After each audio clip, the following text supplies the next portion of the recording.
Leroy called me crying and drunk and wanted me to come back because his territory was on the deal and this and that and the other. And I said, all right, I'll come back and if you'll let me be your partner. And then he got scared, so then he wanted Vern and Fritz to be his partner, and then they offered me 5%. And I said, screw you guys. I'm going to go do the work for, no. And so I quit Vern and I said, Leroy, I'll come home and make my own deal with you. So they panicked about that. So anyway, I got 19%. They got 20 and 20. And Hodge got 10 and Leroy had this and that. And I worked here. And finally, I worked here, and I mean, this was like... So that you were wrestling and starting the book? Yeah, but this was like the death area. There was no talent. Right. It was horrible. The weather was horrible. The economy was horrible. And Leroy was surrounded so deep with stooges that sucked up to him and would go in and tear down everything you did. It was so hard, but we still made money and got it going.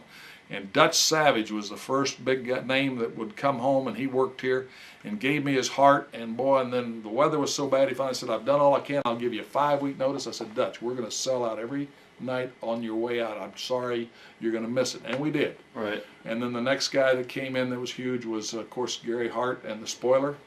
And then Waldo Von Erich. And of course, Gary Hart was the greatest manager at that time, and the Spoiler was an awesome. And so by then we were getting into it, and I was learning and learned more and more, and we had it really, really going.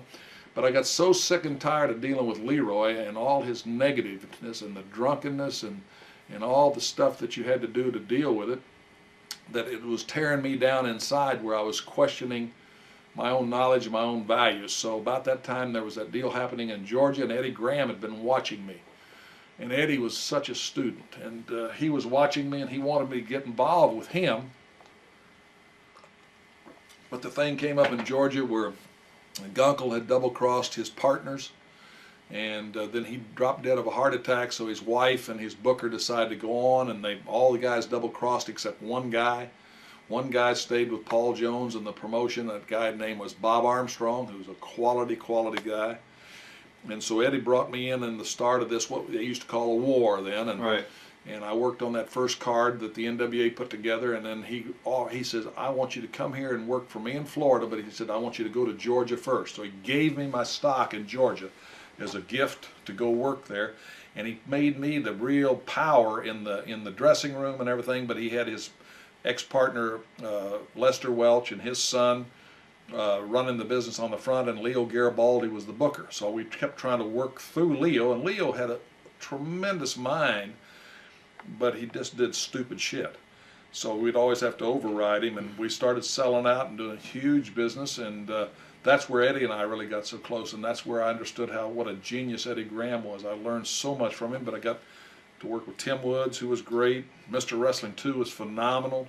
Some with Thunderbolt Patterson, and that's also was intriguing me about the black athlete and trying to figure out how to capitalize on working with the black athlete. And Thunderbolt had so much talent, but he carried so many burdens of the things that had happened to him in his life that he was unstable. You never knew what he was going to do. Right. And of course Gary Hart and Bobby Duncan was my tag partner, who was like the Rock of Gibraltar, and Jerry Oates. I mean, we just had a good crew, and that was what a wrestling area it was. That Eddie Graham was special. When he committed suicide, it was such a loss. I can't tell you what a loss that was. Ole Anderson has been special in my life. We've battled at times, but Ole Anderson, there was times in our life where we had so much creativity flowing. I even came over, and I'm the one that told the Road Warriors to cut their hair and paint their faces, which made them a team. So, I mean, Ole Anderson, we've had our problems.